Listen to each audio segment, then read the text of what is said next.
अल्लाह के नबी के ज़माने में एक सहाबी अल्लाह के नबी के पास आती हैं, मुस्नद अहमद की सही रिवायत, जिनकी चादर कपड़े से नीचे, टखने से नीचे, चप्पल से नीचे ज़मीन की मिट्टी उड़ाती हुई आती और कहती अल्लाह के रसूल मैं इस चादर को ओढ़कर नमाज पढ़ने जाती हूँ। आपने कहा चादर इतनी नीची होनी चाहिए। उसने कहा अल्लाह के नबी कभी कभी जमीन पर पेशाब व पायखाना पड़ा होता है, गंदगी पड़ी होती है, तो क्या मैं थोड़ी सी ऊपर करके पायखाना गंदगी को क्रॉस करके आगे निकल जाऊं? आपने कहा नहीं, दाएं से निकल जा, बाएं से निकल जा। कहने लगी दाएं भी मर्द बैठे होते हैं, बाएं भी मर्द बैठे होते हैं, मुझे उसी गंदगी के ऊपर से निकलना है। अल्लाह के रसूल इजाजत दे दीजिए, मैं थोड़ा सा ऊपर कर लूं और निकल जाऊं, उसके बाद नीचे कर लूंगा।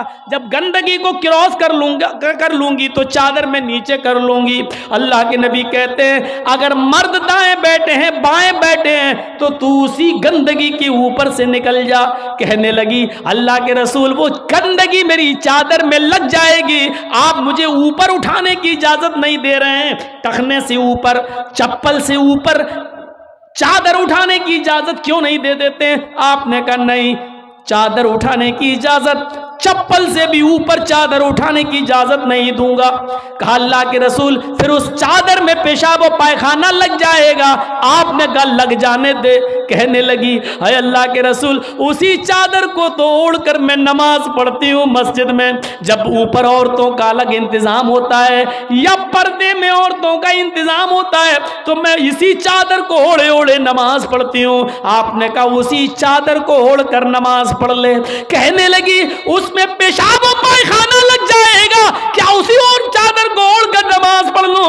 आपने फरमाया हाँ आए औरत, जब पेशाब और पायखाना तेरी चादर में लगेगा, जब तू आगे बढ़ेगी तो तेरी चादर जमीन पर पड़ी हुई मिट्टी से रगड़ खाएगी, क्योंकि तेरी चादर नीचे है। जब पेशाब और पायखाना उसमें भर जाएगा, जब तू आगे बढ़ेगी तो जमीन पर पड़ी हुई मिट्टी पर तेरी चादर रगड़ खाएगी, और जमीन पर पड़ी हुई मिट्टी से रगड़ने की वजह से जमीन की पाक मिट्टी तेरी चादर को पाक कर देगी। लेकिन तुझे चादर उठाने की इजाजत नहीं, उसी चादर में तू नमाज पढ़ ले। गंदगी लगती है तो लग जाने दे, आगे बढ़ेगी तो जमीन पर पड़ी हुई पाक मिट्टी तेरी चादर को पाक कर देगी।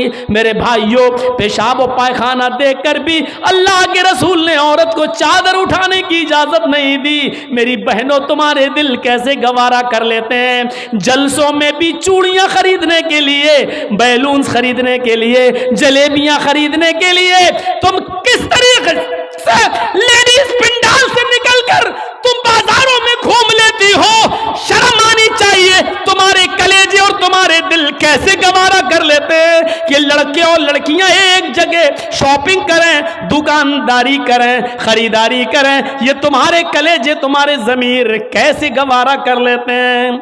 जबकि अल्लाह के नबी फरमाते हैं ला यखलुअन्न रजुलुम बिमरातिन इल्ला कान सालिसुहुम शैतान।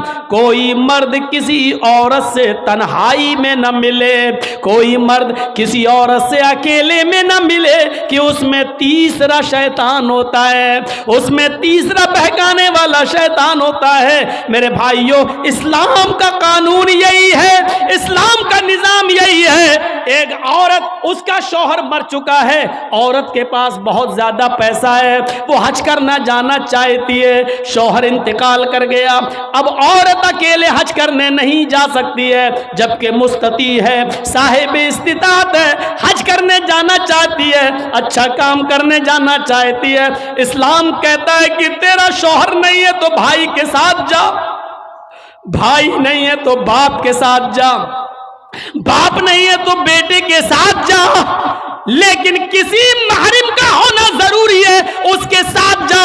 चीख कर औरत कहती है कोई नहीं है, मेरे पास दौलत है। अल्लाह के नबी कहते हैं फिर दौलत संभाल कर अपने पास रख। अगर तेरा भाई नहीं है, बेटा नहीं है, शौहर नहीं है, बाप नहीं है, कोई महरिम नहीं है, तो तू अकेले हज करने नहीं जा सकती है। नहीं, अय अल्लाह के नबी, मेरा पड़ोस में बड़ा अच्छा नेक हाजी नमाजी नेक आदमी रहता है, मैं इसको भाई बना लेती हूँ, चली जाऊं। फरमाया नहीं नहीं, मुंह भोले भाई को भाई बनाकर उसके साथ तुम हज करने नहीं जा सकती हो, इसलिए कि अपने मुंह से किसी को भाई बोलने से वो तुम्हारा सगा भाई नहीं हो जाएगा, अपने मुंह से किसी को बेटा बोल देने से वो बेटा नहीं हो जाएगा। तुम किसी को बेटा बोल दो, भाई बोल दो, जो चाहो बोल दो, लेकिन इस्लाम ये कहता है कि उसके साथ भी औरत को इजाजत नहीं है कि वो हज करने जाए। अगर कोई नहीं है तो मत जाओ, लेकिन इस्लाम इस बात की इजाजत नहीं देता है कि तुम अकेले जाओ या किसी को बहन, किसी को भाई या बेटा बनाकर जाओ, इस बात की इजाजत नहीं देता। इस्लाम एक इबादत में, हज जैसी इबादत में भी औरत को किसी गैर मर्द को मुंह बोले भाई और मुंह बोले बेटे के साथ भी जाने की इजाजत नहीं देता। तो मेरे भाइयों, जब खाने काबा में जाने की इजाजत नहीं देता है, सफा मरवा की सई की इजाजत नहीं देता है, इतनी खूबसूरत इबादत की इजाजत नहीं देता है, तो बाजारों में अकेले घूमकर शॉपिंग करने की इजाजत कैसे देगा? फिर बाजार के अंदर औरत को अकेले जाने की इजाजत कैसे देगा? इतनी खूबसूरत इबादत करने की इजाजत नहीं देता है, इतनी खूबसूरत इबादत करने की इजाजत नहीं देता है, तो मेरे भाइयों फिर औरत को बाजारों में घूमने की इजाजत कैसे देगा? फिर बाजार में घूमने और बाजार में सैर व तफरीह की इजाजत कैसे देगा? हमारी माँ बहनों को इस बात को सोचना चाहिए, गौर करना चाहिए, संजीदगी से इसको लेना चाहिए। एक जमाना था, हजरत फातिमा कह रही हैं, आए अली मैं इतनी बीमार हूँ, इतनी बीमार हूँ, लगता नहीं कि इस बीमारी में मैं बच पाऊंगी। आए अली अगर मुझे कुछ हो जाए, अगर मेरा इंतकाल हो जाए, आए अली तो मुझे दिन के उजाले में दफनाने मत ले जाना, रात की तारीकी में ईशा की नमाज के बाद मुझे कब्रिस्तान में दफन करना। हजरत अली ने कहा, अय फातिमा ऐसा क्यों कह रही हो? अगर तुम्हारा इंतकाल सुबह फजर के बाद हो तो क्या ईशा तक हम तुम्हारे जनाजे को रखेंगे, मिट्टी को रखेंगे? तुम्हारे बाप का, तुम्हारे अब्बू का फरमान है कि मैयत को जल्दी कब्रिस्तान ले जाओ, फिर मैं लेट कैसे करूं? फरमाती हैं, आए अली, आए मेरे प्यारे शौहर, मुझे रात में ही ले जाना, मेरी बात को गिरा बांधो, मेरी बात को मजबूती से पकड़ लो, मेरी वसीयत को याद रखना, चाहे मेरा इंतकाल कभी भी हो, लेकिन मुझे ईशा के बाद दफनाना, मुझे दिन के उजाले में कब्रिस्तान न ले जाना। आए अली मैं नहीं चाहती हूं कि मेरे मुर्दा जिस्म पर पड़े हुए कफन पर भी किसी गैर मर्द की नजर पड़े, मैं अपने कफन पर भी किसी गैर मर्द की नजर नहीं पड़ने देना चाहती हूं। आए अली मुझे रात में ले जाना, दिन के उजाले में नहीं। मैं नहीं चाहती कि मेरे कफन पर भी किसी गैर मर्द की नजर पड़े। मेरे भाइयों, इंतकाल के बाद निकाह जायज नहीं है, इंतकाल के बाद शादी नहीं होती है, लेकिन इंतकाल के बाद भी अपने जिस्म को तो छोड़ो, अपने कफन को भी किसी गैर मर्द को देखने की इजाजत नहीं दे रही हैं। ये था हजरत फातिमा का पर्दा। इस पर्दे की रोशनी में मेरी बहनों, अपने गरीबानों में झांक कर देखो, अपने गरीबानों के बटन खोलो और तलाश करो हम कहां खड़े हैं, हमारा पर्दा क्या है, हमारी इज्जत व आबरू क्या है। आज हमारे चेहरों का हरकस और नाकस देख रहा है, कल तक हमारे इन खूबसूरत गालों को कभी आसमान की निगाहों ने भी नहीं देखा था, चांद और सितारों ने भी नहीं देखा था, और आज जो चाहता है देख लेता है। हरकस और नाकस जिसको चाहो आज वो बड़ी आसानी से हमारी बहनों बेटियों का दीदार कर रहा है। और एक और बात, जितना अमीर बाप है, जितना अमीर बाप है, जितना भी बाप अमीर मिलेगा आपको, आप देखिएगा उसकी बेटी उतने ही कम कपड़े पहने हुए होगी। किस बात का अमीर है तू? काहे का अमीर है तू?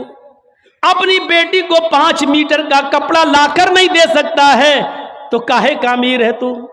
कंजूस और बखील बाप। अल्लाह ताला ने इन अमीरों को ऐसी सजा दी है, ऐसी सजा दी है।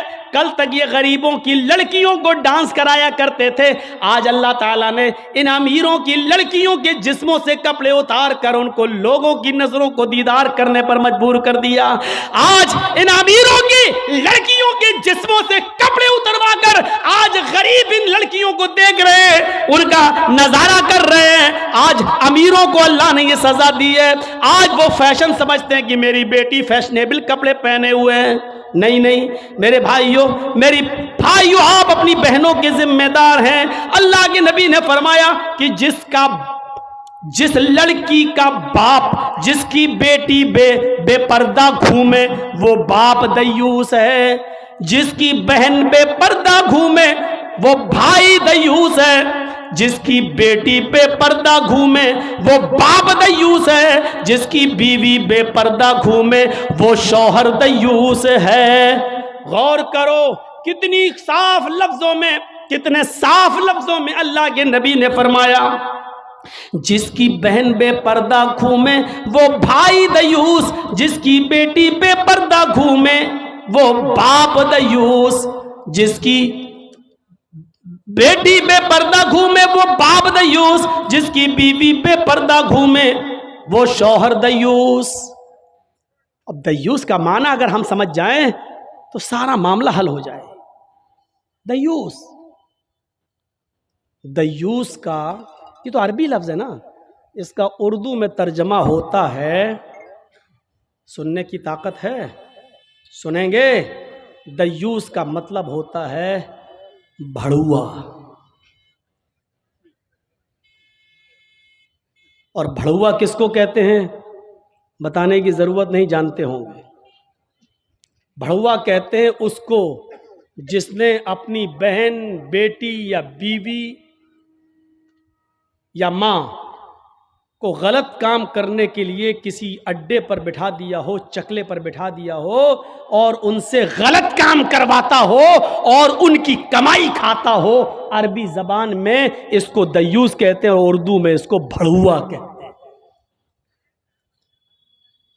कितना सख्त जुमला इस्तेमाल किया अल्लाह के रसूल ने। मौलाना जर्जीस को आप कह रहे होंगे ये क्या हो गया इसको।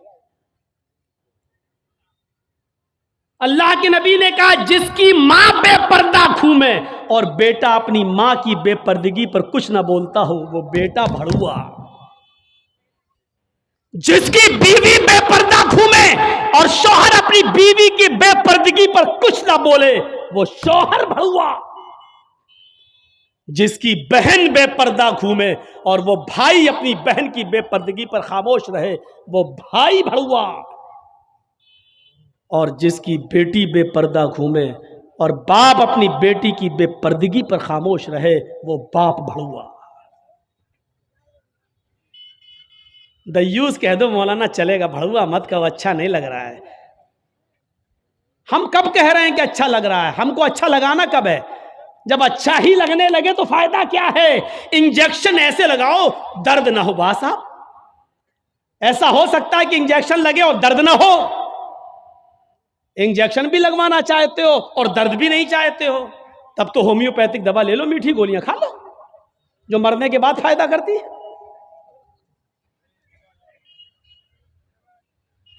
होम्योपैथिक दवा के बारे में यही मशहूर है, बहुत लेट फायदा करती है, तो हमने कह दिया मरने के बाद फायदा करती है। लेकिन सिस्टम मिल जाए तो जादू की तरह भी फायदा करती है, बहुत जल्दी भी करती है।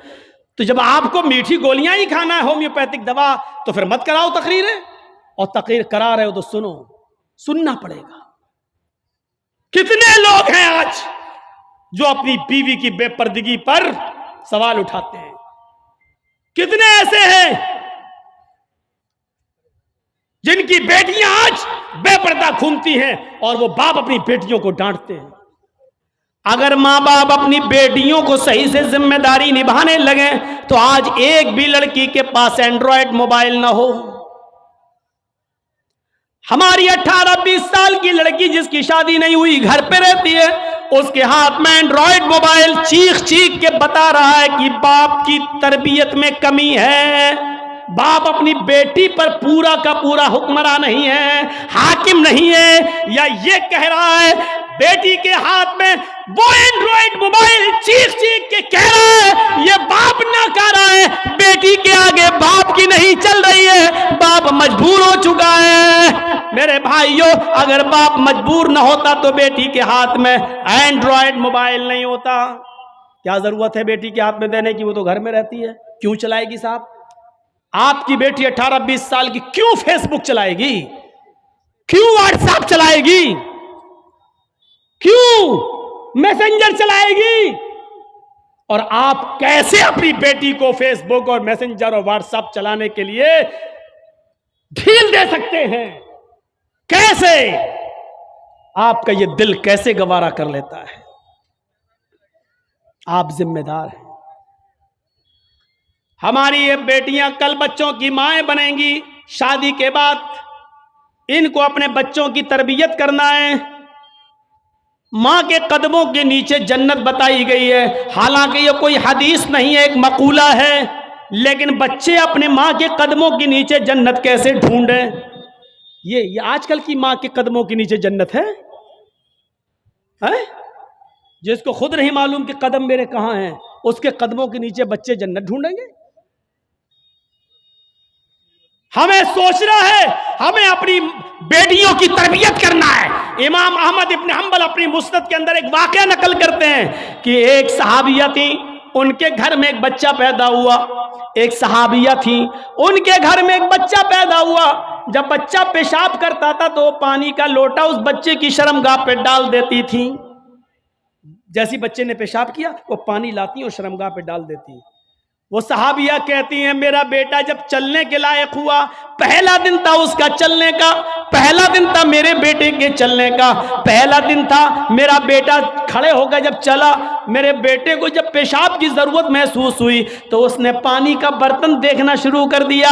माँ कहती है कि मैं देख रही थी अपने बेटे को, जब भी वो पेशाब करता था तो मैं पानी उसकी शर्मगाह पे डाल देती थी। आज देखती हूँ मेरा बेटा चल रहा है, देखती हूँ ये क्या करता है। जब बेटा पहला दिन चलने के लायक हुआ, पहला दिन था, तो बेटे ने पानी का प्याला उठाया और दोनों हाथ से पकड़कर धीरे धीरे चला और एक कोने में जाकर बैठ गया, पेशाब किया और पेशाब करने के बाद वो पानी का प्याला अपनी शर्मगाह पे डालने लगा। उसको इस्तिंजा करना नहीं आता था, उसको धोने का तमीज भी नहीं मालूम था, उसको पता ही नहीं, लेकिन वो वैसा ही कर रहा है जैसी उसकी माँ ने उसको बताया। जैसे उसकी माँ उसके साथ कर देती थी, वो पानी का प्याला उठाकर अपनी शर्मगाह पे डाल लिया और खाली प्याला लेकर अपनी माँ के पास आ गया।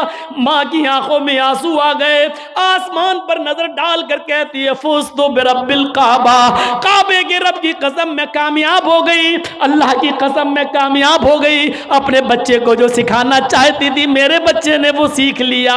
मैं अपने बच्चे को जो तरबियत देना चाहती थी मेरे बच्चे ने वो तरबियत हासिल कर ली। मुझे उम्मीद है कि मेरा बच्चा कभी नापाक नहीं रहेगा। मेरा बच्चा जब भी पेशाब करेगा तो पानी जरूर ले जाएगा और इस्तिंजा करेगा। उस जमाने की माएं अपने बच्चों को बचपन से ये आदतें डलवाती थी, और आजकल की मां देख लो, अपने बच्चे का अंडरवियर नेकर उतार कर कहती बेटा यहां खड़े होकर पेशाब कर ले। ये माएं अपने बच्चों को क्या तरबियत देंगी? जबकि नेपोलियन ने कहा था कि mother's lap is first college for children, मां की गोद ये बच्चे का पहला मदरसा होती है, पहली यूनिवर्सिटी मां की गोद है। जो बच्चा अपनी मां की गोद से तरबियत हासिल करके नहीं निकला वो किसी यूनिवर्सिटी से तरबियत हासिल नहीं कर सकता है। आज भी देख लो, किशनगंज में भी यूनिवर्सिटियां होंगी, किशनगंज में भी कॉलेज होंगे, उस कॉलेज से बीए, एमए, पीएचडी, एमबीबीएस और एमडी की डिग्री लेकर निकलने वाले बच्चों की तादाद भी बहुत होगी। लेकिन उन्हीं बच्चों को देखिए खड़े होकर सड़क के किनारे पैंट की चैन खोलकर धार मार रहे होंगे, पेशाब कर रहे होंगे। ये इन यूनिवर्सिटियों के फारिगीन स्टूडेंट हैं जो फारिग होकर निकले, जिनको एमडी करने के बाद, एमबीबीएस करने के बाद भी पेशाब करने की अकल नहीं आई है। इनसे तो बेहतर वो कुत्ता है जो कम से कम पेशाब करता है तो एक टांग तो उठा लेता है ताकि उसके ऊपर छींटे ना आए। इन्होंने यूनिवर्सिटी से पढ़ने के बाद भी ये कुत्ते से भी बदतर बनकर निकले हैं। वो यूनिवर्सिटी इनको इंसान नहीं बना सकी, वो कॉलेज उनको इंसान नहीं बना सके, वो स्कूल इनको इंसान नहीं बना सके। एमडी पीएचडी करने के बाद भी आज कुत्तों से बुरी तरह पेशाब करते हुए नजर आएंगे। कह लेने दीजिए मुझे कुत्ता, गधा, जो कुछ भी बोलता हूं मैं सब। आज मुझे इजाजत दीजिए मेरे भाइयों, कहो कि जानवरों की इजाजत मत बोलो, हम लोग इंसान हैं। कुरान ने भी जानवरों की मिसालें दी हैं। उलाइका कल अनाम बल हुम अजल, ये चौपायों की तरह हैं बल्कि उनसे भी ज्यादा गए गुजरे। कुरान ने कहा है ये चौपायों की तरह है, बल्कि उनसे भी ज्यादा गए गुजरे, उनसे भी ज्यादा गए गुजरे। जब कुरान ने मिसाल दी है तो हम क्यों नहीं मिसाल दे सकते हैं? अपने बारे में सोचो, सोचो। हैं? अब्दुल कादिर जिलानी बगदादी रहमतुल्लाह अलैह की तारीख कौन नहीं जानता, जिनको आज लोग बड़े पीर साहब के नाम से भी जानते हैं, जिनके नाम पर 11वीं की बिरयानी की डेग भी बनाते हैं। वो अब्दुल कादिर जिलानी जब 12 साल के थे, उनकी मां ने उनको एक काफिले के साथ भेजा था। कहा बेटे हालात कितने भी सख्त हो लेकिन झूठ कभी मत बोलना। और जब चोरों ने और डाकुओं ने जब इस काफिले को लूटा तो इस बच्चे से पूछा अब्दुल कादिर से, तेरे पास भी कुछ है? उसने कहा हाँ है। कहा क्या है? 40 अशरफी। कहाँ है? मेरे कुर्ते के अस्तर में। अस्तर को फाड़ के देखा तो 40 अशरफी मिली। पूछा बेटा ये तो ऐसी जगह छिपी हुई थी, किसी को पता नहीं, तूने क्यों बता दिया? लड़के ने जवाब दिया, मेरी मां ने मुझे चलते वक्त नसीहत की थी कि बेटा हालात कितने भी खराब हो लेकिन कभी झूठ मत बोलना। मैंने अपनी बात, मां की बात मानी है। चोरों का, डकैतों का, डाकुओं का असर खत्म होता है और रोने लगते हैं और कहते हैं ये बच्चा अपनी माँ की इतनी बात मानता है कि ऐसे मोड़ पर भी उसने अपनी माँ की नाफरमानी नहीं की, हम तो अपने रब की नाफरमानी कर रहे हैं। सारा सामान जो लूटा था सबको वापस कर दिया और सारे के सारे चोरों ने, डाकुओं ने तौबा कर ली। मेरे प्यारे साथियों, एक बच्चा जब अपनी माँ का फरमाबरदार बनता है और माँ की बात मानता है तो माँ की दुआ तमाम डकैतों को तौबा करने पर मजबूर कर देती है। मेरे प्यारे साथियों, ये माँ की तरबियत थी जिसने अब्दुल कादिर जिलानी को एक बुजुर्ग के रूप में पैदा किया है, एक बुजुर्ग के रूप में देखा है। ये माँ की तरबियत थी।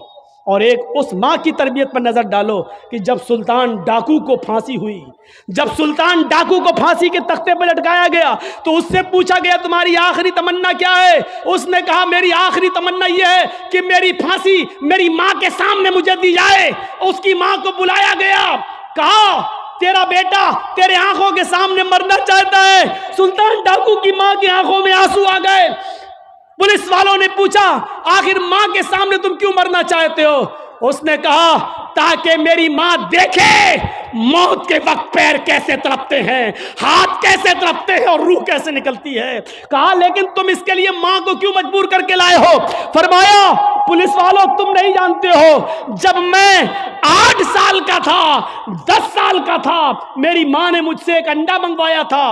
मैं एक दुकान पर गया था, मैं अंडा लेने गया था लेकिन एक अंडा मैंने चोरी कर लिया था दुकानदार का और मैं उसको अपनी जेब में भर लिया था। फिर मैंने उसके पैसे नहीं दिए थे, वापस आ गया। मैंने जब वो अंडा अपनी माँ को दिया और पैसे भी वापस किए, माँ ने कहा क्या हुआ, अंडे वाले ने पैसे नहीं लिए? मैंने कहा नहीं, मैं अंडा चुरा लाया हूं। तो मेरी माँ ने मुझे थपथपाया था कि बेटा हम लोग गरीब हैं, अच्छा किया तूने ये पैसा बचा लिया, किसी और काम आएगा।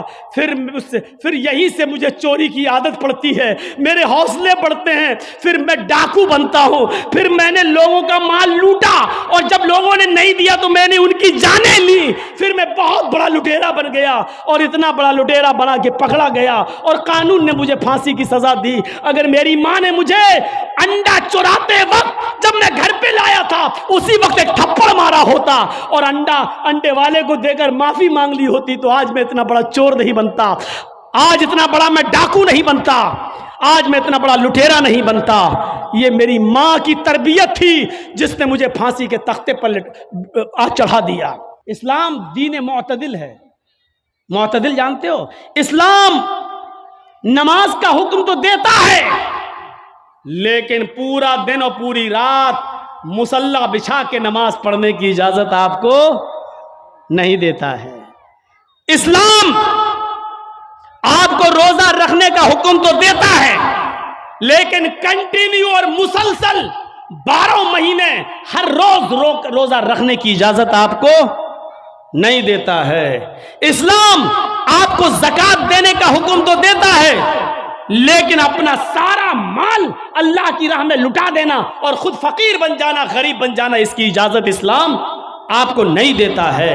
इस्लाम आपको हज की इजाजत तो देता है कि हज कीजिए, लेकिन यह नहीं कहता कि हज करने के लिए तुम अपना घर बेच दो, अपना मकान बेच दो, अपनी दुकान बेच दो, लेकिन हज करो। हज करना जाना जरूरी है, चाहे दुकान बेचना पड़े, चाहे मकान बेचना पड़े। इस्लाम इस बात की इजाजत नहीं देता है।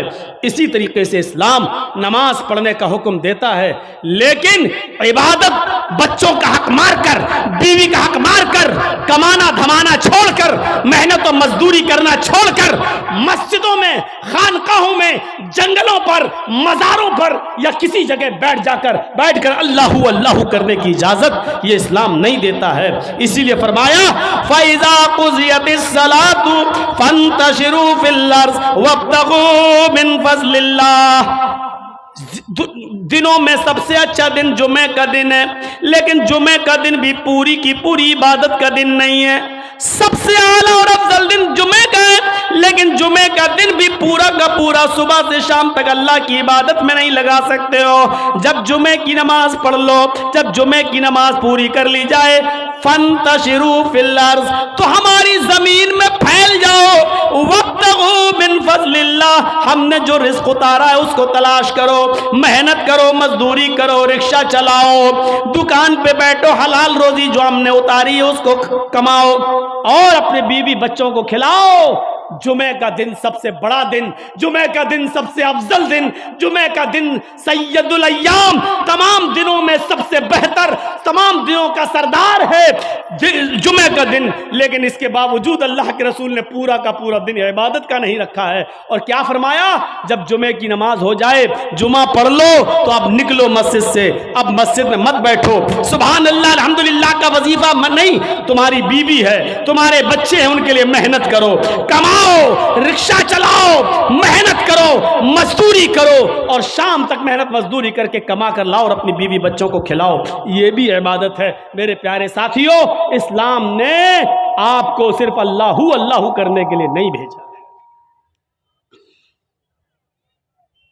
तो वो साधु होगा, साधुओं की तरह अपनी जिंदगी गुजारेगा। साधु उसको कहते हैं जिसके पास किसी चीज की कमी ना हो, न दौलत की, ना जमीन और जायदाद की, जिसके पास सब कुछ हो, लेकिन उसने अपने ऊपर खर्च ना किया हो, बल्कि उसको गरीबों और मिस्कीनों पर खर्च कर दिया हो। साधु किसको कहते हैं? सुन लीजिए, ये साधु नहीं है, ये आप जिनको समझ रहे हैं, आसाराम हो, राम रहीम हो, बाबा रामदेव हो, या हमारे यूपी वाले हों, ये साधु नहीं है। साधु कहते हैं कि जिसके पास सब कुछ हो, लेकिन उसने अपने ऊपर खर्च ना किया हो, गरीबों और मिस्कीनों में लुटा दिया हो। इस साधु की परिभाषा में, इस साधु के इंट्रोडक्शन में सिर्फ मुहम्मदुर रसूलुल्लाह पूरे उतरते हैं। आपके पास किसी चीज की कमी नहीं थी, सब कुछ था। आप कुर्बानी करते हैं ना बकरा ईद पर? कितना बकरा कुर्बानी करते हैं? 1, 2? गाय की कुर्बानी देते हैं, कितने लोग उसमें हिस्सा लेते हैं? 1 गाय में 7। आपने 1 हिस्सा ले लोगे, 2 हिस्सा ले लोगे, 3 हिस्सा ले लोगे, और क्या, या ज्यादा से ज्यादा पूरी गाय कर लोगे। क्या कभी किसी को सुना है कि उसने 100 बकरे कुर्बानी किए हों? नहीं। अल्लाह के रसूल सल्लल्लाहु अलैहि वसल्लम ने 100 ऊंट कुर्बान किए थे बकरा ईद के दिन 10वीं जिलहिज्जा को। कितने ऊंट? 100। और ऊंट नहीं, सुर्ख ऊंट। अरब के अंदर सुर्ख ऊंट की बहुत कीमत है। जो लोग अरब में रहते हैं उनको मालूम है, सुर्ख ऊंट बहुत कीमती होता, बहुत महंगा होता है। जैसे आपके यहाँ कोई बकरा जिसकी खाल पर अगर अल्लाह लिखा हुआ आ जाए या मोहम्मद लिखा हुआ आ जाए, तो उसकी कीमत बढ़ा दिया जाता है, बढ़ जाती है। 1.5 लाख, 2 लाख, 2.5 लाख। एक मरतबा मैं मार्केट में गया तो आदमी दिखाने लगा कि उसमें लिखा है मोहम्मद लिखा है। हमने कहा चलिए होगा, लिखा होगा, चलिए कीमत क्या है? कहता है 2.5 लाख। मैंने कहा क्यों? कह लेगा मोहम्मद लिखा है। मैंने कहा अच्छा ऐसा करो कि बकरा मुझे दे दो जितने का है, खाल मैं तुम्हें दे दूंगा। है मैं क्या करूंगा? तो मैंने कहा मैं क्या करूंगा? क्या इस खाल को हम अपने घर रख सकते हैं? इस पर भी गरीब का हक है। क्या बकरे को ज़िबा करने के बाद ये खाल हमारी 2 लाख में बिकेगी, 1.5 लाख में बिकेगी? कहता वो मैं नहीं जानता हूं, मोहम्मद लिखा है 2.5 लाख का बकरा है। मैंने कहा मैं कह तो रहा हूं कि खाल तू बेच देना जितने की बिके, बकरा 10,000 में हमें दे दे, 12,000 में हमें दे दे। कहने लगा जाइए मौलाना साहब आप हमारा रेट क्यों कर रहे हो? लोगों ने एक फजूल की बहस बढ़ा दी, इस पर अल्लाह लिखा है तो इसकी कीमत बढ़ गई, मोहम्मद लिखा है तो इसकी कीमत, जिस पर ये चीजें लिखी हुई हो और कम कर दो उसकी कीमत। मेरे भाइयों, किसी हदीस में नहीं आया है कि जिस बकरे पर अल्लाह लिखा हो तो उसको इतने रुपए में खरीदो। और लिखा होता नहीं है, वो हमें और आपको उसका एक नक्श दिखाई देता है। बस ये अलिफ बाल ये लाम पूरी तरीके से देखा जाए तो पूरा लिखा हुआ भी नहीं होगा, उस पर तशदीद बनी होगी, फिर उस पर खड़ा अलिफ होगा, फिर आप पूरी तरीके से अगर देखें तो मिलेगा भी नहीं ऐसा, लेकिन महसूस ऐसा कराएंगे कि देखिए ये अल्लाह, हालांकि देखा जाए तो ये भी अल्लाह ही है। देखिए ये भी अल्लाह ही है। अलिफ, ये अलिफ हो गया ना, और लाम कैसा होता है, ये लाम हुआ, फिर एक और लाम हुआ, फिर ये उसके ऊपर का अलिफ और ये है। तो देखा जाए ये क्या है, अल्लाह ही है। अगर आप इस पर रोशनाई लगा दें पूरा, और फिर उसको आप ये दाहिने हाथ को इस तरीके से दीवार पे छाप दें तो आप देखेंगे अरबी में अल्लाह ही लिखा हुआ नजर आएगा, अल्लाह ही लिखा हुआ नजर आएगा। अब बताइए, जब अल्लाह लिखा हुआ नजर आएगा तो हम क्या माने? अब इस हाथ से आदमी शराब भी पी रहा है, अब इस हाथ से आदमी जुआ भी खेल रहा है, इस हाथ से गलत चीजों को भी पकड़ रहा है। तो इन चीजों से हैसियत नहीं बढ़ जाती है? साधुओं की तरह अल्लाह के रसूल के पास सब कुछ था, लेकिन कोई चीज आपने अपने ऊपर खर्च नहीं की। तारीख बताती है 100 ऊंट हमारे पास अगर 2 जानवर भी आ जाए कुर्बानी के लिए तो आज हम 10वीं को करते हैं और दूसरा बकरा 12वीं को करेंगे। क्यों? मेरी बेटी आएगी, मेरी बहन आएगी, मेरे रिश्तेदार आएंगे, दूसरा बकरा हम 12वीं तारीख को करेंगे अपने रिश्तेदारों को दावत देने के लिए। लेकिन अल्लाह के रसूल ने 100 सुर्ख ऊंटों की कुर्बानी की और एक ही दिन की 10वीं तारीख को। मैं ये नहीं कह रहा हूं 11 को नहीं कर सकते हो, 12 को नहीं कर सकते हो, 13 को नहीं, मैं मना नहीं कर रहा हूं, जायज है। कुल्लु अय्याम तशरीक ज़िब्हुन, अय्याम तशरीक के सारे दिन कुर्बानी के दिन है, मैं मना नहीं कर रहा हूं। लेकिन अल्लाह के रसूल ने 11वीं और 12वीं को और 13वीं को कुर्बानी नहीं की, आपने 100 ऊंट भी ज़िबा किए तो 10 को किए हैं 100, और गोश्त सारा का सारा तकसीम कर दिया। आपने अपने पास कुछ नहीं रखा। जर्जीस साहब शादी से पहले किस पे सोते थे? दरी पर, चटाई पर। जर्जीस साहब की शादी हो गई, जहेज में डबल बेड मिल गया, मसहरी मिल गई, बिस्तर मिल गया। शादी के बाद हमारी सोने की स्टाइल बदल गई, चलने की स्टाइल बदल गई। जर्जीस साहब साइकिल पे चलते थे, अब बाइक पे चल रहे हैं, बड़े आदमी हैं, 4 व्हीलर भी दे दी होगी, हो सकता है ससुराल वालों ने, अब 4 पहिए की गाड़ी पे चल रहे हैं। रहने की स्टाइल बदल सकती है, लेकिन मोहम्मदुर रसूलुल्लाह 25 साल की उम्र में जब 40 साल की एक बूढ़ी औरत खदीजा से निकाह करते हैं, खदीजा अरब की बहुत बड़ी दौलतमंद और रईस खातून थी। जब अल्लाह के रसूल की शादी उनके साथ होती है तो खदीजा अपने साथ सारा माल भी लेके आती हैं, सारा खजाना लेके आती हैं, सारा बिजनेस लेकर आती हैं। अल्लाह के नबी सल्लल्लाहु अलैहि वसल्लम शादी के बाद भी उसी चटाई पर, उसी इकहरे बिस्तर पे सोया करते थे जो शादी से पहले आप सोया करते थे। आप ताज्जुब करेंगे, एक बार अल्लाह के नबी सल्लल्लाहु अलैहि वसल्लम जिस बिस्तर पे सो रहे थे, हजरत आयशा ने उस बिस्तर पर लेट कर देखा जो काफी गड़ रही थी।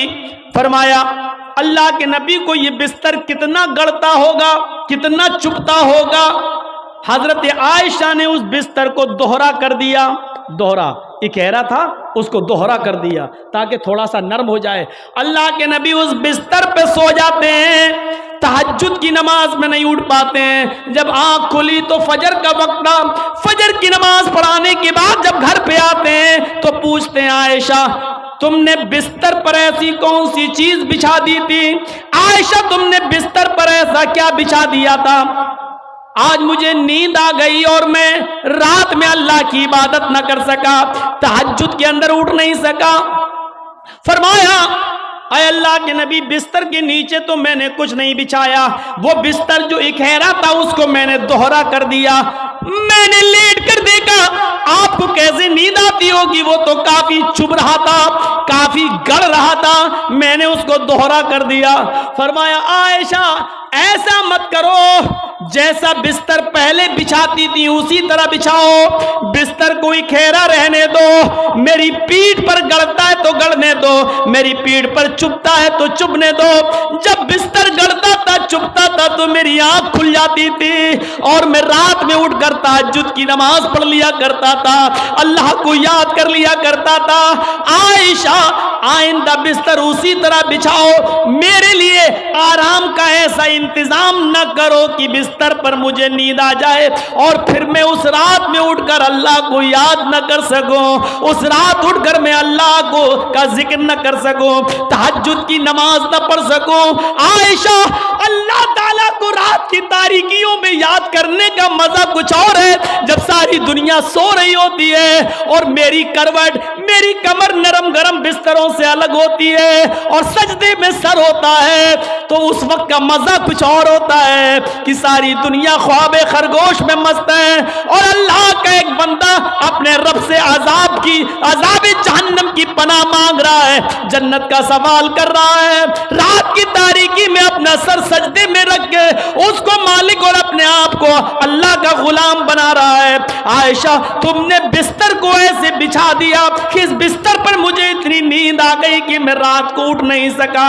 आयशा, मुझे इतना आराम न दो कि मैं रात में उठकर अल्लाह को याद न कर सकूं। रहने सहने में शादी के बाद भी कोई फर्क नहीं आया, यहां तो शादी के बाद बिस्तर बदल जाते हैं, रहन सहन की स्टाइल बदल जाती है, रहने सहने का तरीका बदल जाता है, उसमें प्रमोशन हो जाता है, तरक्की हो जाती है। लेकिन मोहम्मद रसूलुल्लाह की जिंदगी पे नजर डालो कि अल्लाह के नबी ने शादी से पहले जिस बिस्तर पे लेटते थे, शादी के बाद भी उसी बिस्तर पर, जबकि खदीजा की दौलत नबी के कदमों पे थी, लेकिन अल्लाह के नबी ने खदीजा की दौलत को अपने ऊपर इस्तेमाल नहीं किया।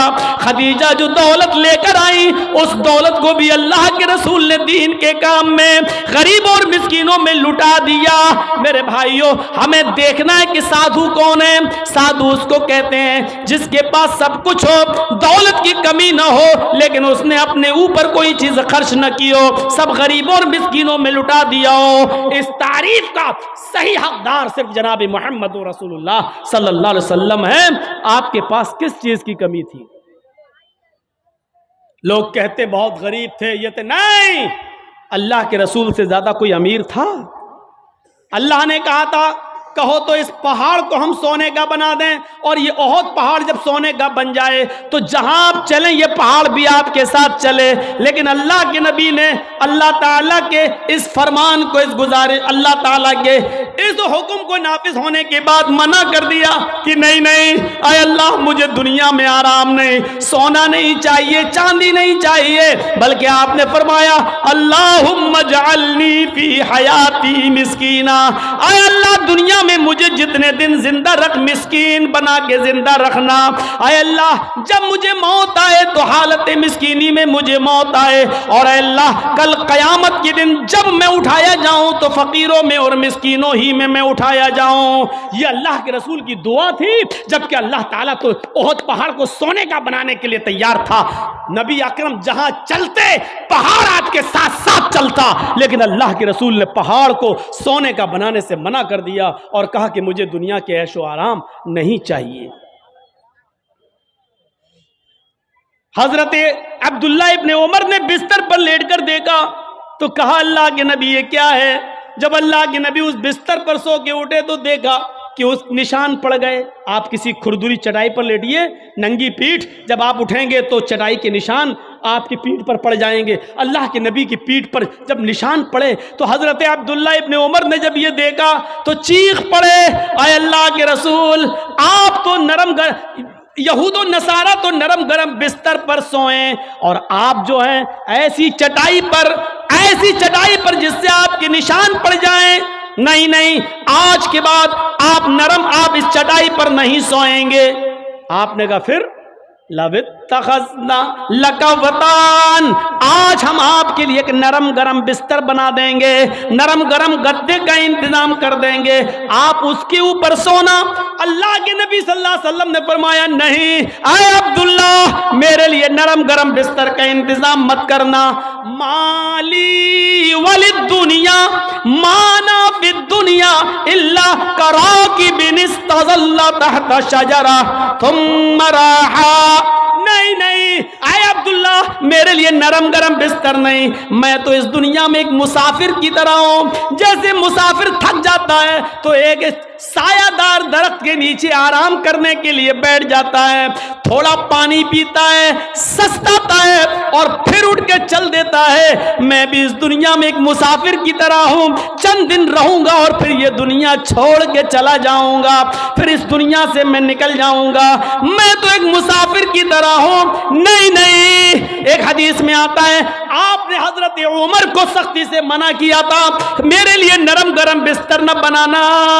लहुम फिद दुनिया व लना फिल आखिरा, ये नरम गरम बिस्तर इन यहूद और नसारा के लिए दुनिया में है और हमारे लिए आखिरत में है। हमारे लिए आखिरत के अंदर बनाए, आखिरत में, हमारे लिए दुनिया में नहीं है, हमारे लिए आखिरत के अंदर बनाए गए हैं। इसलिए हमें दुनिया के ऐशो आराम नहीं चाहिए। साधु इसको कहते हैं जिसके पास सब कुछ हो लेकिन उसने गरीबों पर निछावर कर दिया हो, मिस्कीनों पर लुटा दिया हो, अपने पास उसने कुछ ना रखा हो। आसिना साधुत मनम, जो साधुओं की तरह अपनी जिंदगी गुजारेगा, अष्टो गुणा, और उसके अंदर 8 खूबियां पाई जाएंगी। अब 8 खूबियां भी देख लो किसके अंदर थी। अल्पभाषी, वो कम बोलेगा। कम बोलने वाला कौन था? पूरी जिंदगी आप पढ़ जाइए, मोहम्मदुर रसूलुल्लाह सल्लल्लाहु अलैहि वसल्लम से ज्यादा कम बोलने वाली शख्सियत आपको नहीं मिलेगी। जरूरत के वक्त बोलना और उतना बोलना जितनी जरूरत है, उससे ज्यादा नहीं। ये हमारे और आपके यहाँ का माहौल है, कोई ज्यादा बोल रहा है, कोई कम बोल रहा है। अल्लाह के रसूल उतना ही बोला करते थे जितनी जरूरत है। कभी कभी तो ऐसा होता था कि पूरा जवाब भी नहीं देते थे। कम बोलने का हाल ये था कि एक मर्तबा कुछ यहूदी अल्लाह के नबी के पास आए। मुस्लिम शरीफ किताबुस्सलाम पढ़िए चैप्टर। नबी अकरम के घर पे आए, दरवाजे को दस्तक दी, अल्लाह के रसूल ने दरवाज़ा खोला, यहूदियों ने सलाम किया। कर हकीकत वो सलाम नहीं था बल्कि उस सलाम के अंदर छिपी हुई बद्दुआ थी। उन यहूदियों ने आते ही कहा अस्सलामु अलैकुम या रसूल अल्लाह, अस्सलामु अलैकुम। क्या कहा? अस्सलामु अलैकुम, लेकिन कहा ऐसे, अस्सलामु अलैकुम या रसूल अल्लाह। आए अल्लाह के रसूल, आप पर मौत हो। अस्सलामु अलैकुम नहीं कहा उन्होंने, सलामती हो, बल्कि क्या कहा? अस्सलामु अलैकुम, मौत हो आप पर, बर्बाद हो जाएं आप। तो अल्लाह के रसूल सल्लल्लाहु अलैहि वसल्लम समझ गए, आपने सुन लिया। इन यहूदियों ने अस्सलामु अलैकुम नहीं कहा बल्कि इन यहूदियों ने क्या कहा? अस्सलामु अलैकुम। तो अल्लाह के रसूल ने इतना कम जवाब दिया, मुख्तसर, चूंकि आप कम बोलते थे, आपने उसका बहुत ही शॉर्ट में जवाब दिया, वालेकुम। यहूदी झिलमिला गए। यहूदियों ने कहा अस्सलामु अलैकुम, मौत हो आप पर। आपने उसके जवाब में सिर्फ इतना कहा, वालेकुम, तुम पर हो, यानी जो तुम मुझ पर भेज रहे हो वो तुम पर हो। हजरत आयशा ने जब सुना तो उन्होंने अंदर से पर्दे की ओर से चीखते हुए कहा, वालेकुमुस्सलाम या यहूद व लानतुल्लाह। आए यहूदियों, मेरे शौहर पर तुम मौत भेजते हो, तुम पर मौत हो और अल्लाह की लानत हो। तो अल्लाह के रसूल ने हजरत आयशा को डांटा था और कहा था, आयशा ये तुमने गलत किया, आयशा तुम्हें ऐसा नहीं करना था। हजरत आयशा ने कहा, अल्लाह के रसूल आपने सुना नहीं, आप पर मौत भेज रहे हैं वो। अल्लाह के नबी ने कहा, आयशा क्या तुमने सुना नहीं मैंने उनको क्या जवाब दिया? उन्होंने कहा अस्सलामु अलैकुम, मैंने कह दिया वालेकुम। जो उन्होंने मुझ पर भेजा मैं उनको भेज चुका हूं, मैं उनको बोल चुका हूं। तुमने अपनी तरफ से ज्यादती की है, गलत किया, जाओ माफी मांगो तुम। मेरे प्यारे साथियों, तसव्वुर करें आप, अल्लाह के नबी कितना कम बोलते थे। कम बोलने को अपनी आदत बनाइए, जरूरत के तहत बोलिए, क्योंकि जबान से ही अक्सर गुनाह होते हैं। ज्यादा जबान इस्तेमाल करोगे फिसलेगी। इसलिए हजरत अबू बकर सिद्दीक कभी कभी कान में मिसवाक लगाते थे। यह मिसवाक, नमाज का टाइम हुआ, मिसवाक किया, फिर कान में लगा लिया। इस मिसवाक को एक बार अपने दाहिने हाथ में पकड़े और जबान खींच रहे थे ऐसे, और मिसवाक जबान पे मार रहे थे ऐसे। हजरत उमर ने कहा, ये क्या कर रहे हो? कहा, इस जबान को सजा दे रहा हूं। कहा, किस बात की? यही ज्यादा बोलती है, इसको औकात में रख रहा हूं, इसको बता रहा हूं, देख अगर ज्यादा बोलने का काम तूने किया तो तेरी पिटाई लगेगी इस मिसवाक से। ऐसा मैं इसलिए कर रहा हूं ताकि जबान हमारी कंट्रोल में रहे, क्योंकि अक्सर लोग जहन्नम में जबान की वजह से जाते हैं। यही वजह थी कि अल्लाह के नबी सल्लल्लाहु अलैहि वसल्लम ने जन्नत में जाने वाले लोगों की जब एक लिस्ट तैयार की तो उन नौजवानों को नहीं भूला। फरमाया, आए नौजवानों, तुम मुझे दो चीजों की जमानत दो, तुम मुझे दो चीजों की जमानत दो, मैं तुम्हें जन्नत की जमानत देता हूं। मैं यज़मली, कौन है जो मुझे दो चीजों की जमानत देता है? तुम मुझे दो चीजों की गारंटी दो, मैं तुम्हें जन्नत की गारंटी देता हूं। सहाबा ने पूछा, अल्लाह के नबी वो दो चीजें क्या हैं? आपने फरमाया, अल फमु वल फर्ज, एक मुंह, एक जबान और दूसरी शर्मगाह यानी जिनाकारी। तुम मुझे इन दो चीजों की जमानत दे दो कि मैं जबान से जो भी बोलूंगा सच बोलूंगा, कभी झूठ नहीं बोलूंगा, कभी किसी की गीबत नहीं करूंगा, कभी किसी की बुराई नहीं करूंगा, कभी किसी की चुगली नहीं करूंगा, कभी किसी को तकलीफ नहीं पहुंचाऊंगा। और दूसरी इस बात की गारंटी दे दो कि मैं किसी की मां बहन बेटी पर गलत नजर नहीं डालूंगा और उसको कभी गलत नजर से नहीं देखूंगा, जिना नहीं करूंगा। तुम अपनी इन दो चीजों की जमानत दे दो, जो मुझे इन दो चीजों की जमानत देगा मैं उसको जन्नत की जमानत देता हूं, यानी वो मेरे साथ जन्नत के अंदर जाएगा। जबान की वजह से अक्सर लोग जहन्नम में जाते हैं और दूसरी शर्मगाह जिनाकारी की वजह से जहन्नम का शिकार होते हैं लोग। तो मेरे प्यारे साथियों, अल्लाह के रसूल बहुत कम बोला करते थे और कम बोलने का हुक्म भी दिया करते थे कि लोगों जरूरत के तहत बस बोलो, ज्यादा मत बोलो।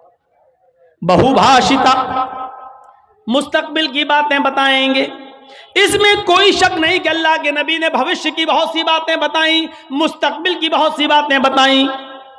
कुर्बे क़यामत ऐसा होगा, ऐसा होगा, ऐसा होगा, लेकिन आपने अपनी तरफ से कुछ नहीं बताया। मा यंतिक़ु अनिल हवा इन हुवा इल्ला वह्युन यूहा, मेरे नबी अपनी तरफ से कुछ नहीं बोलते, वो जो कुछ भी बोलते हैं अल्लाह रब्बुल आलमीन की तरफ से वही के आ जाने के बाद। लेकिन मुस्तकबिल की बातें बताई, ये बात ठीक है नहीं? देखिए, अल्लाह के नबी ने 1400 साल पहले फ्यूचर की ये बात बताई थी जो आज हर्फ बहर्फ साबित हो रही है। निसाउन कासियातुन आरियातुन मुमीलातुन वमाइलात। एक ऐसा जमाना आ जाएगा, एक ऐसा जमाना आ जाएगा कि तुम देखोगे लोगों को, तुम देखोगे औरतों को, तुम देखोगे लेडीज को, तुम देखोगे ख्वातीन को, तुम औरतों को देखोगे कासियात, देखने में तो वो कपड़े पहने हुए दिखाई देंगी, बज़ाहिर तो उनके जिस्म पर कपड़ा होगा। आरियात, लेकिन हकीकत में वो बरहना होंगी, हकीकत में वो नंगी होंगी। कपड़ा तो पहनेंगी लेकिन कपड़ा पहनने के बावजूद वो नंगी होंगी, वो बरहना होंगी। आज उनके कपड़े देख लो, छोड़िए शादियों का हाल, जलसे में आने वालियों को देख लो। ईद और बकरीद के दिन औरतों के पहनावे देख लो, और अपनी जवान बच्चियों को देख लो जिनकी उम्र 10 साल से बड़ी है। याद रखिएगा, 10 साल से बड़ी लड़की के ऊपर पर्दा फर्ज हो जाता है। 10 साल से बड़ी लड़की का फिर सर का एक बाल भी किसी गैर मर्द को नहीं दिखना चाहिए। हमारी नजरों में बहुत मामूली बात है, छोटी है, अल्लाह के रसूल ने फरमाया था, जब तुम्हारा बेटा 7 साल का हो तो उसको नमाज का हुक्म दो, और 10 साल का हो तो नमाज के लिए ज़बरदस्ती करो, ना पढ़े तो उसको मारो पीटो। 10 साल के बाद कुरान और हदीस के सारे अहकाम नाफिज हो जाते हैं।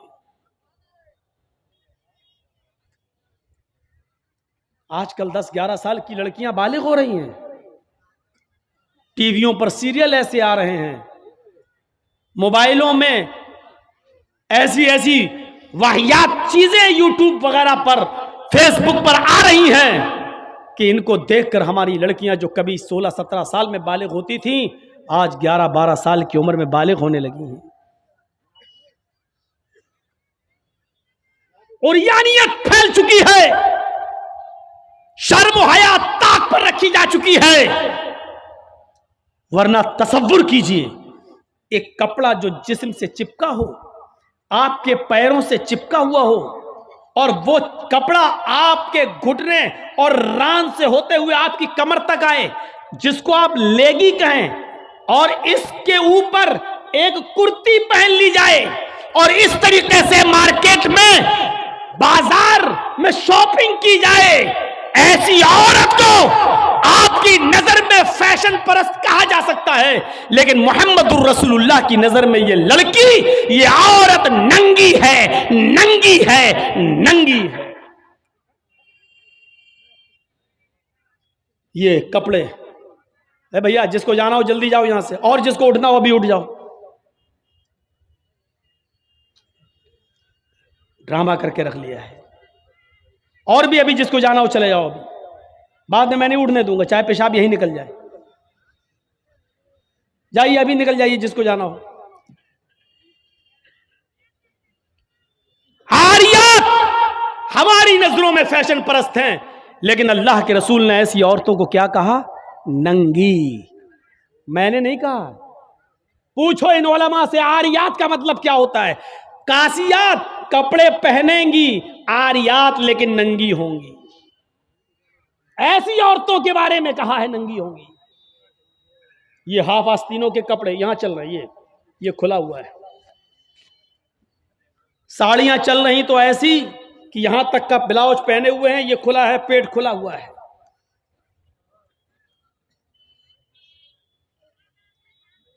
और जो चंद बुरके अब चल भी रहे हैं बिहार बंगाल में, पहले तो चलते नहीं थे, तो अब बुरकों में भी डिजाइन चलने लगी है।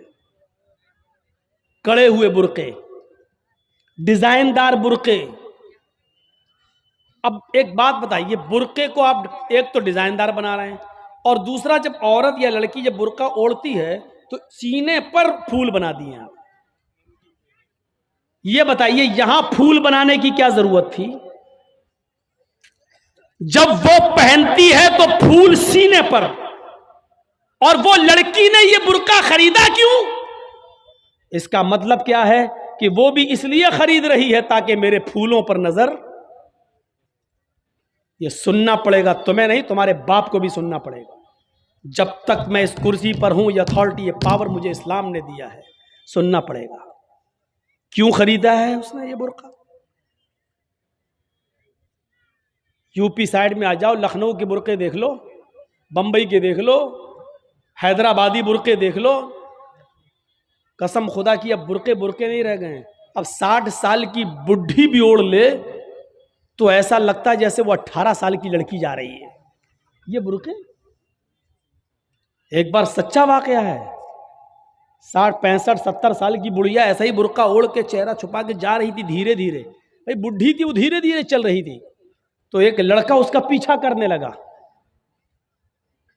20-22 साल का लड़का उस बुढ़ी का पीछा करने लगा, क्योंकि जो सोचने लगा बुरका इतना खूबसूरत है तो बुरके के अंदर कितना खूबसूरत माल होगा, बुरके वाली कैसी होगी। उसका पीछा करने लगा। बुढ़िया धीरे धीरे चल रही, लड़का समझ रहा मुझे लिफ्ट दे रही, मेरी वजह से धीरे धीरे चल रही, जबकि वो अपनी कमजोरी की वजह से धीरे धीरे चल रही। बुढ़िया समझ गई कि लड़का मेरा पीछा कर रहा है, तो थोड़ी दूर चलने के बाद उसने अपना नकाब खोला और अपनी तुतलाती जबान में बोली, बेटा। लड़के का तो मूड खराब हो गया, कमबख्त मेरा तो मामला ही गड़बड़ हो गया। बेटा तू मेरा पीछा क्यों कर रहा है, मैं तो तेरी अम्मा की उम्र की हूं। लड़के को भी गुस्सा आ गया, कहती भाग, मैं अपने लिए नहीं अपने अब्बा के लिए ढूंढ रहा हूं। अब 60 65 70 साल की बूढ़ियों को ऐसे खूबसूरत बुरके पहनने की क्या जरूरत। बुरकों का मकसद जो कभी था पर्दा, लेकिन आज उनका मकसद भी वो नहीं रह गया।